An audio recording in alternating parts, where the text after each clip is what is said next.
Niamh, two big games coming up as we resume the World Cup qualifying campaign against Russia and Croatia. Your thoughts on them? Yeah, I wasn't around for the first Croatia match, so I've only recently made my debut into the senior team. But from what I've heard about the last match, it was kind of, they only didn't really perform to the best of their ability. So going into the next two games now, we really have a point to prove. And I think both being away games, obviously the home sides are going to be the favourites. But I really think we have something more to show, especially from our last performance, which wasn't great.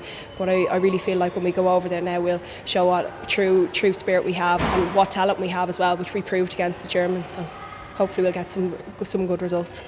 You made your debut in the Cyprus Cup against Korea, coming on as a half-time substitute and actually keeping a clean sheet during the second half. How big of a thrill was that? Yeah, I was so nervous because they didn't tell me I was going on. They just kept it and said, they literally turned around on the bench and was like, "Niamh, are you ready?" So up and I went, so it was. I didn't really have time to think about it, but when I got on there, once I got my first touch on the ball and really settled into it, I found it really enjoyable. And of course it's a big step up from the National League, obviously, especially playing against Koreans, which I'd never have played against even from underage, and the Koreans are a lot different style of football, but it was great to get the experience and the first cap under my belt. You're working alongside Emma Byrne. How big of a help is that?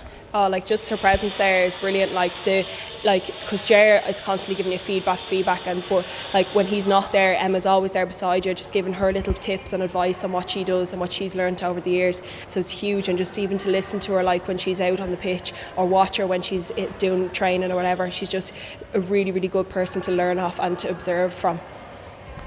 There's quite a bit of competition for the even to be understudy to Emma Byrne, with not only yourself but also Eve Badana and Grace Maloney there. A lot of competition. Yeah, it's always hard because there's only two goalkeeping spots where the outfielders have a pick of the bunch, they have a better chance. But you really just have to work hard and be honest with yourself, and just to do as best you can.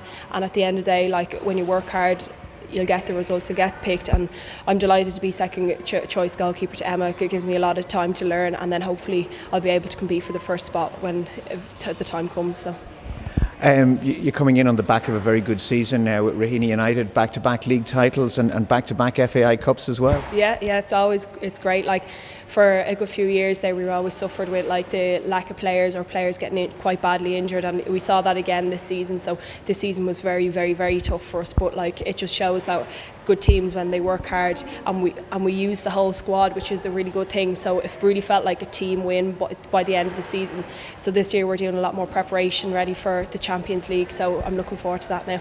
I know you felt disappointment with the way you performed in the Champions League last year up in Belfast. Are you determined to give it a better shot this time? Yeah, definitely. We had our current manager Casey, we had him last year, but unfortunately he only came in 2 weeks before the Champions League. We had a bad spell with changing managers a whole set, so this time we're preparing way more in advance, 2 months in advance, so we're ready to go, and whoever we get against, they'd want to watch themselves.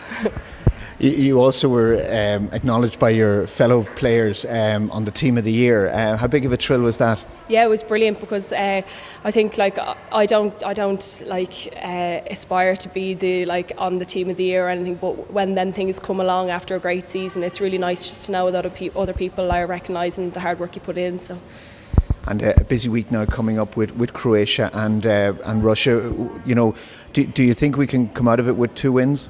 Yeah, I definitely think definitely get a win against Croatia, and if we really put our hard work into it, you can always get a good result. And Russia, they'll be nearly a little bit cocky after their good performance when we didn't perform so well. So we hope to go out, put in a really, really good performance, and hopefully catch them on the back foot.